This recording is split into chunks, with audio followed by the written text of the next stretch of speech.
Bonjour. Aujourd'hui, je vais vous parler du signe du cancer, qui doit être le vôtre, puisque vous regardez cette vidéo, ou bien c'est votre ascendant, ou bien vous connaissez quelqu'un qui est né sous ce signe, voilà, et vous vous intéressez à l'astrologie, c'est très bien.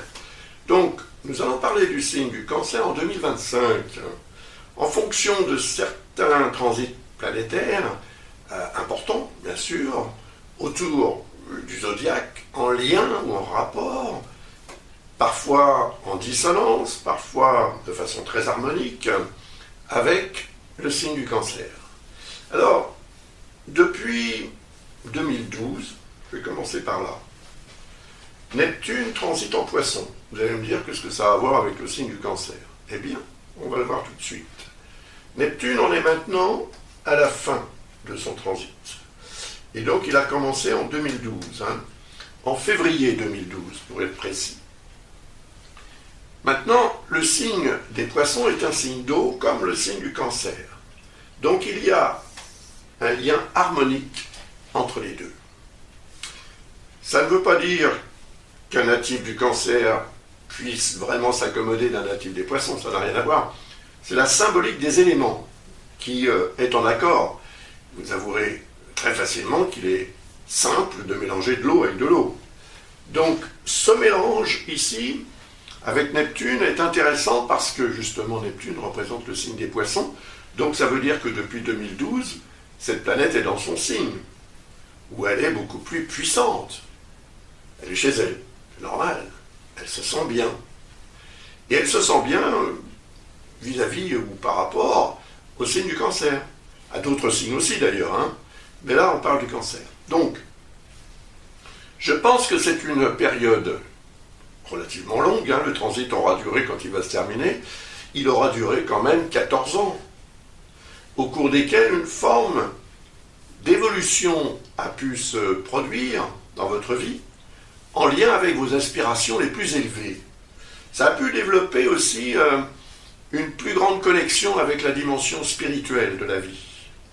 Davantage d'intuition, davantage d'inspiration, et davantage d'intérêt pour tout ce qui est un petit peu, comment dirais-je, mystérieux. Oui, peut-être.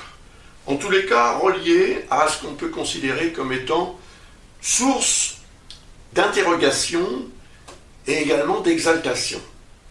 Donc ça peut être à l'origine aussi du développement de certains rêves, d'un idéal que vous pourriez souhaiter atteindre ou espérer réaliser.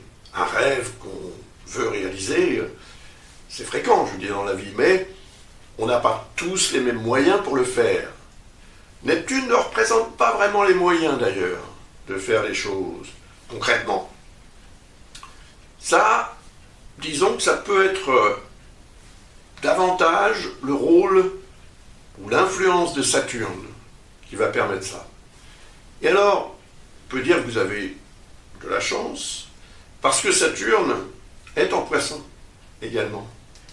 Si vous regardez la vidéo que j'ai faite pour 2023, vous allez en entendre parler, et de celle que j'ai faite pour 2024 également.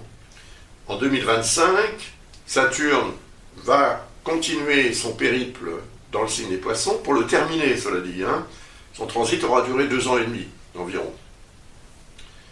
Beaucoup plus rapide que Neptune, bien évidemment. Donc, il va y avoir une réunion entre les deux. Mais cette réunion ne se produira pas en Poisson. Enfin, on pourrait considérer quand même que la proximité des deux planètes, dans le signe des Poissons, correspond à quelque chose de très intéressant, du point de vue de, justement, cette capacité ou ce potentiel que vous pourriez avoir de réaliser un rêve ou un idéal. Donc, quel est votre rêve ? Voilà, c'est ça la question quand même, il faut en avoir un. Si vous n'en avez pas, c'est moins évident d'en parler. Donc si vous avez un rêve, un espoir, voilà, une sorte d'idéal que vous souhaiteriez atteindre, sachez que Saturne, depuis 2023, depuis mars 2023, s'évertue quand même en toile de fond à vous donner, comment dirais-je, la motivation nécessaire pour retrousser les manches et agir, de façon à ce que vous puissiez réaliser votre rêve. Car tout rêve a besoin évidemment d'efforts, de travail aussi, pour se réaliser. Ça ne se réalise pas comme ça, je veux dire, à moins d'avoir une baguette magique.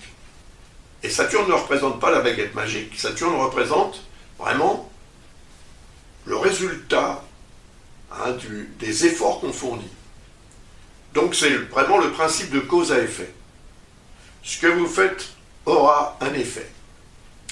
Et c'est ce que vous allez faire de mieux qui aura évidemment le meilleur effet. Et si vous voulez réaliser votre rêve, si vous avez un rêve évidemment, encore une fois, à partir du 31 mars, Neptune ne sera plus en Poisson.